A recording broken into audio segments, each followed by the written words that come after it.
Décryptage. Un éclairage juridique, politique et historique de notre société, présenté par Bertrand Sergue, docteur en droit. Décryptage, l'édition politique.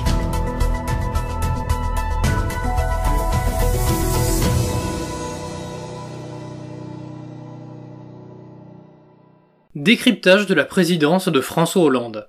Nous continuons notre série de chroniques consacrée à l'étude des présidents de la Ve République française. Aujourd'hui, nous nous intéressons au 7e chef de l'État sous notre régime républicain actuel, à savoir François Hollande, ayant exercé la fonction suprême de 2007 à 2012. D'un père médecin proche des idées d'extrême droite et d'une mère assistante sociale se plaçant à gauche de l'échiquier politique, François Hollande a longuement préparé son ascension au pouvoir. Durant ses années d'études supérieures, il intégra l'École des hautes études commerciales, HEC, puis l'École nationale d'administration, l'ENA.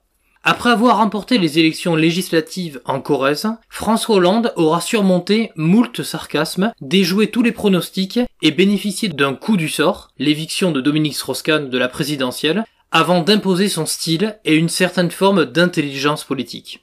Cette personnalité n'avait jamais exercé de fonction ministérielle avant d'être élu chef de l'État.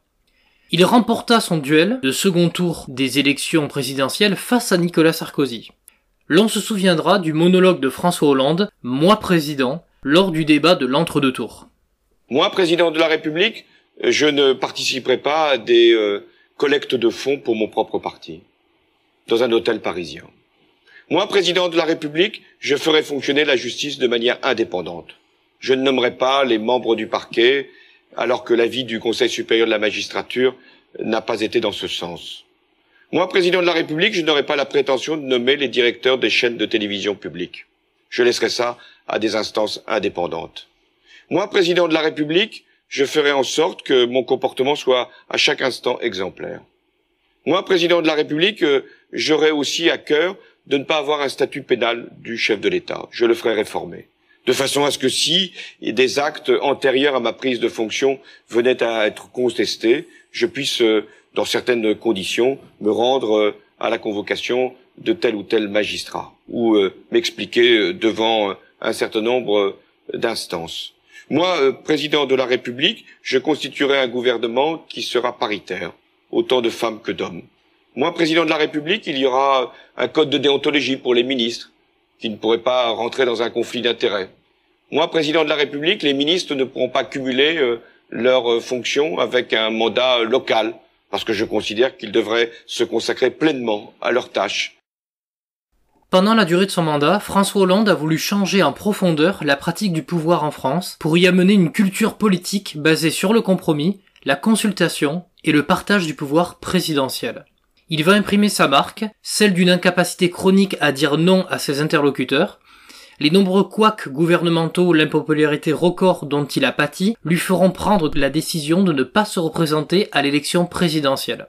Laissant un parti socialiste en fâcheuse posture sur le plan électoral, François Hollande aura pour autant eu le mérite d'instaurer une nouvelle pratique du pouvoir politique en France. François Hollande se voulait avant tout être un président dit normal. Si l'on devait dresser une liste des grandes décisions, événements marquants sous la présidence de François Hollande, nous citerions la création du Pacte national pour la croissance, la compétitivité et l'emploi, contenant une série de dispositions visant à redresser la compétitivité du pays. Ces dispositions ont notamment permis la mise en place de la Banque publique d'investissement, censée simplifier les démarches administratives des entreprises. Le chef de l'État affirma à ce sujet « Je propose un pacte de responsabilité aux entreprises. Il est fondé sur un principe simple. Moins de charges sur le travail, moins de contraintes sur leurs activités, et en même temps, une contrepartie. Plus d'embauches et plus de dialogue social. Une loi sera votée au début de l'année 2014 parce que je veux traduire le plus vite possible cette réforme dans la réalité. » Il y a également, sous la présidence de François Hollande, l'instauration du crédit d'impôt pour la compétitivité et l'emploi, également appelé CICE, conduisant à créer un avantage fiscal à destination des entreprises soumises au régime réel d'imposition. La création des emplois d'avenir aussi, visant à faciliter l'insertion professionnelle et l'accès à une qualification pour les jeunes rencontrant des difficultés.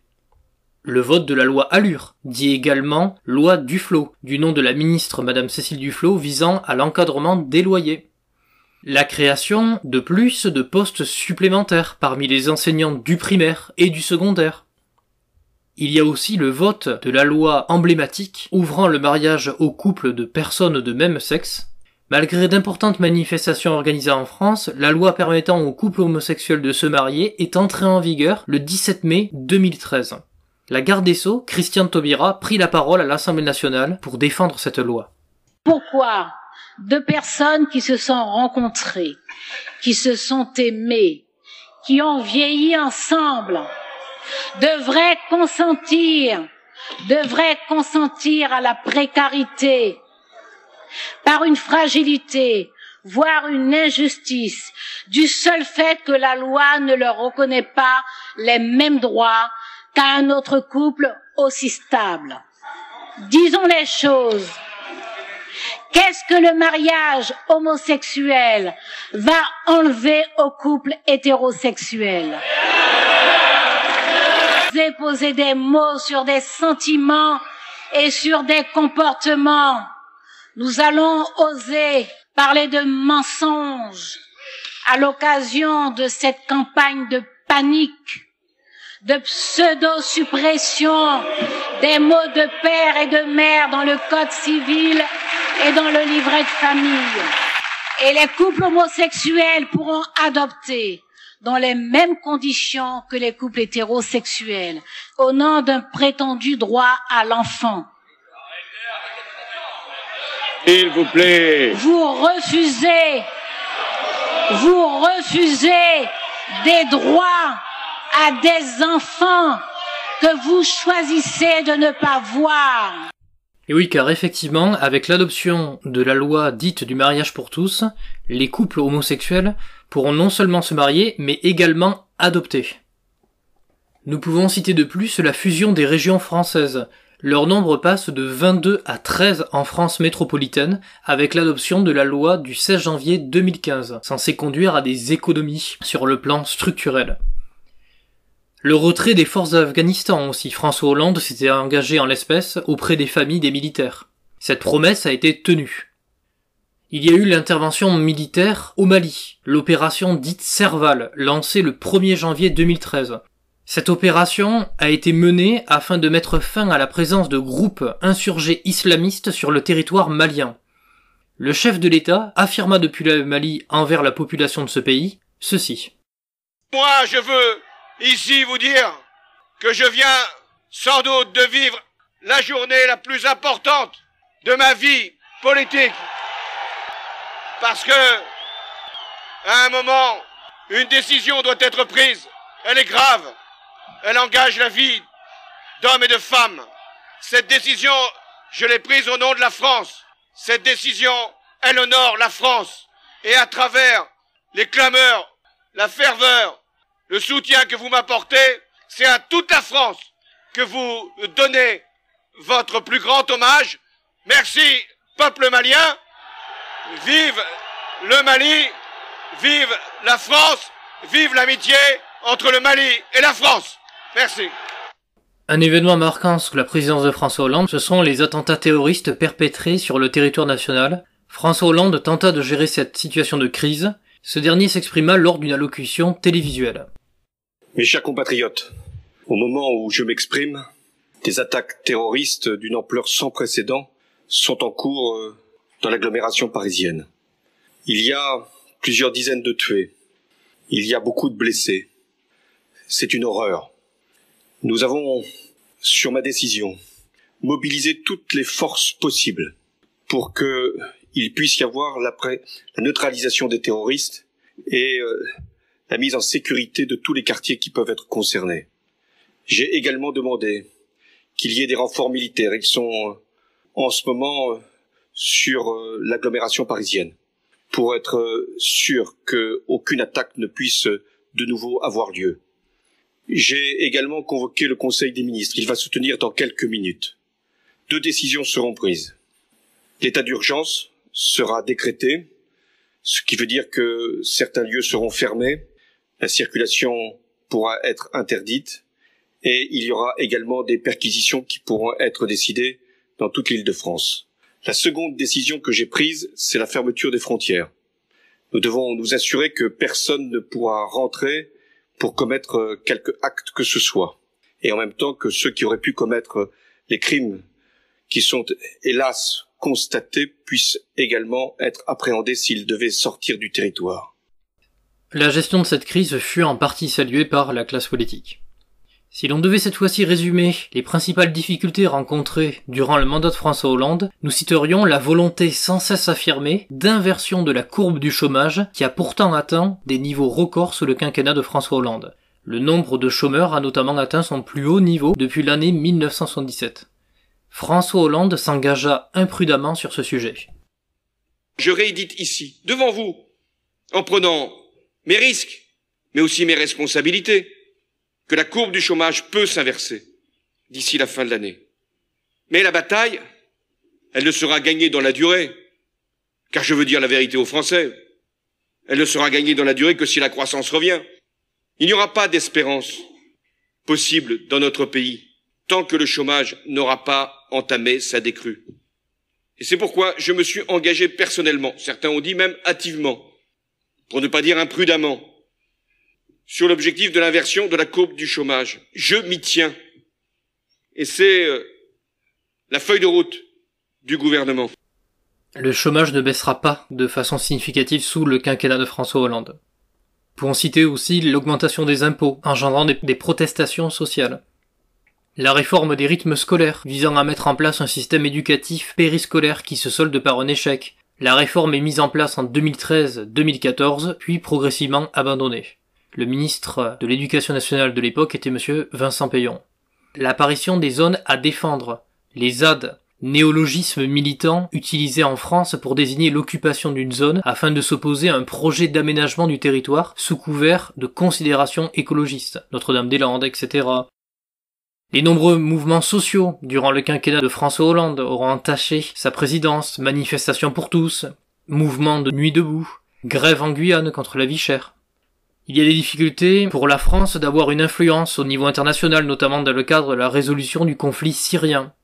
Au niveau national, la majorité parlementaire est fragilisée avec l'apparition des frondeurs, surnom donné à un groupe de députés français du Parti socialiste opposé à la politique économique et sociale du chef de l'État. Le taux de popularité de François Hollande est le plus faible de la Ve République. Les scandales politiques révélés par la presse, l'affaire Cahuzac, du nom de l'ex-ministre délégué au budget en charge de la lutte contre l'évasion fiscale, lui-même exilé fiscal. François Hollande annonça « J'ai appris hier, avec stupéfaction et colère, les aveux de Jérôme Cahuzac devant ses juges. Il a trompé les plus hautes autorités du pays, le chef de l'État, le gouvernement, le Parlement, et à travers lui, tous les Français. C'est une faute impardonnable. C'est un outrage fait à la République. D'autant que les faits reprochés sont eux-mêmes intolérables. Détenir, sans le déclarer, un compte à l'étranger. Donc toute la lumière sera faite. Et c'est la justice qui poursuivra son travail jusqu'au bout et en toute indépendance.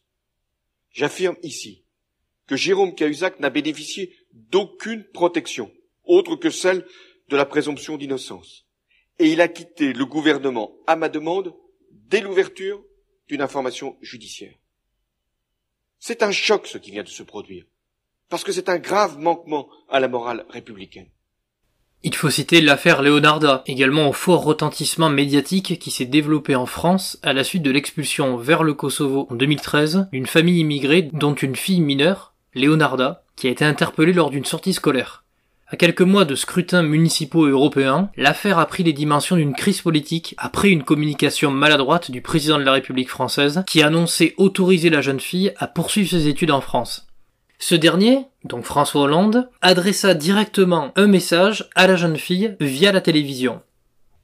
Leonarda, si elle en fait la demande compte tenu des circonstances et qu'elle veut poursuivre sa scolarité en France, un accueil lui sera réservé, et à elle seule. Une instruction sera adressée au préfet par le ministre de l'Intérieur, prohibant toute interpellation d'enfants dans le cadre scolaire, aussi bien dans les établissements que dans les transports, les sorties ou les centres de loisirs. L'image du chef de l'État est écornée dans l'opinion avec la révélation par la presse dite à scandale de photos concernant la vie privée du président de la République.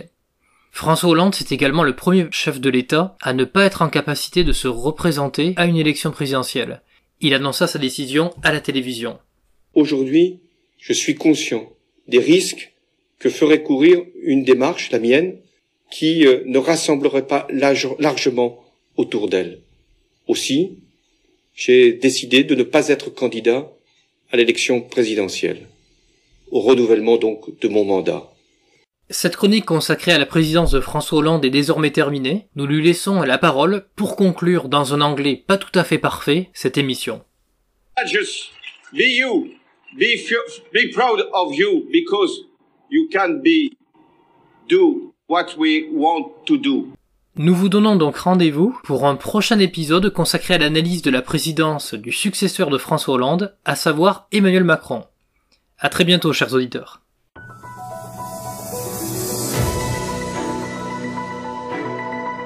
Décryptage.